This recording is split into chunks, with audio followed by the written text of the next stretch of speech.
Hi, this is Max from GAGE Motorsports. It's been a while since I made a video.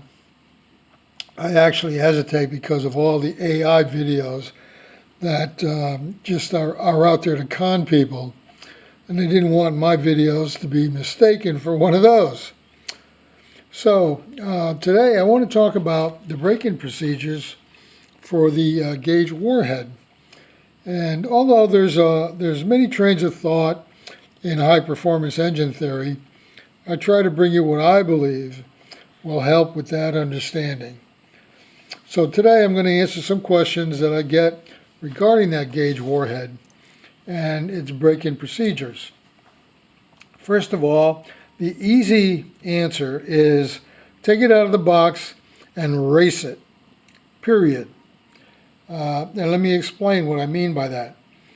The reason we don't break this in gently, because if you do break it in gently, it's not going to run for you. It's only going to run, I should say, exactly where you break it in. So if you break it in gently at, let's say, 5,000 RPMs, that's where it's going to work the best.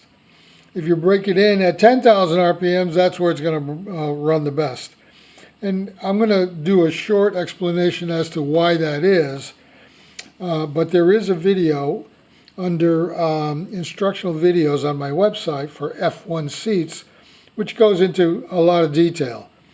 But the short answer is this.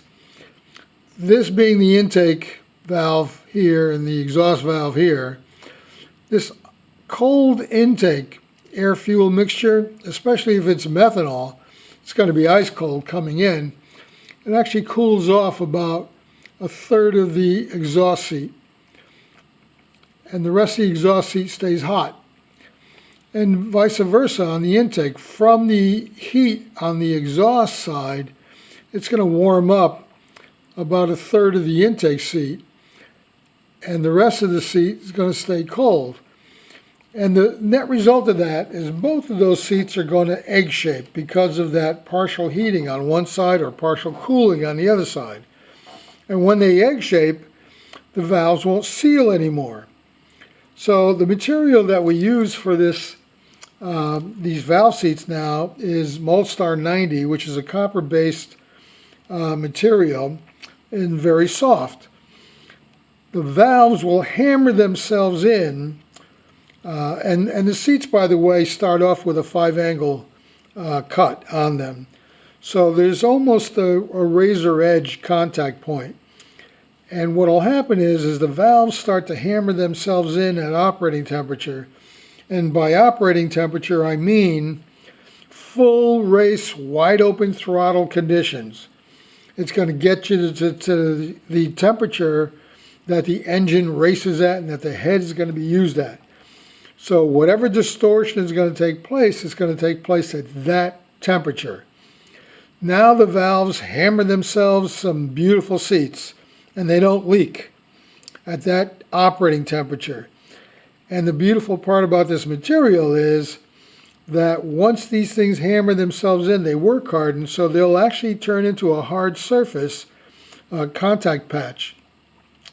The other thing that these seats do is they transfer heat as fast as aluminum, and because the backs of them stay soft, it helps to eliminate valve bounce.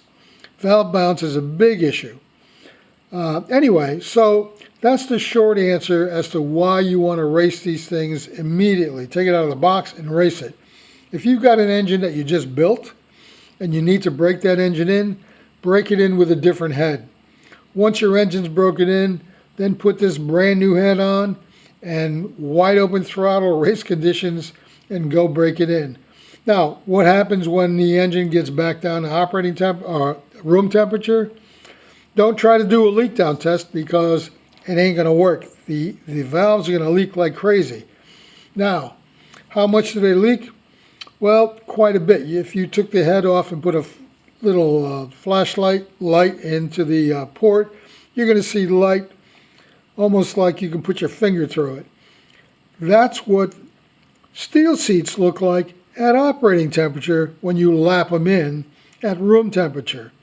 Lapping valves in at room temperature doesn't even make sense anymore because you don't race at room temperature. And as soon as that head heats up, you're going to have that same partial heating and partial cooling in the seat. And those steel seats or whatever other material you have, they're going to egg shape and they're going to leak at operating temperature. That's why one of the reasons why these heads make more power. So you don't want to lap the valves in ever. You don't ever want to recut the seats or replace the guides. I recommend that you send the head back to us. We'll recut the seats and put new guides in. Although the guides are made out of manganese bronze and they should give you quite a bit of life, and the seats will actually run better and better over time. So, should you send these back to us once a year for refurbishing?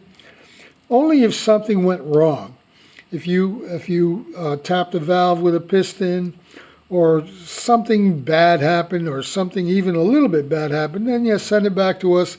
We'll recut the seats and put new guides in.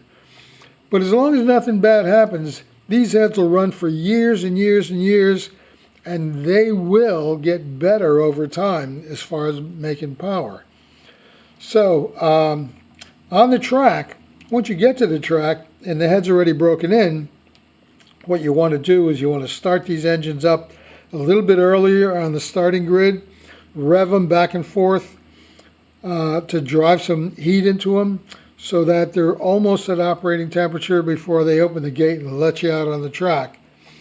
And I would even go as far as go out last, let the pack get a half a lap or so ahead of you, and then go out and wide open throttle, catch them, find your spot, and when the green flag drops, you'll be at operating temperature and ready to rock and roll. Otherwise, you might have to wait a lap or two for the engine to get up to where it's supposed to be.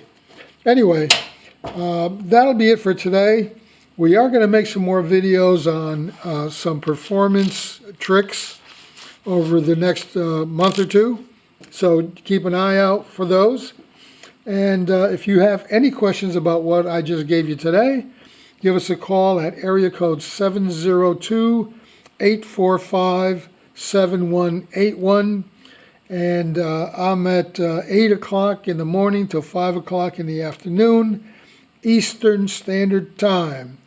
Thank you all, and we'll catch you the next time.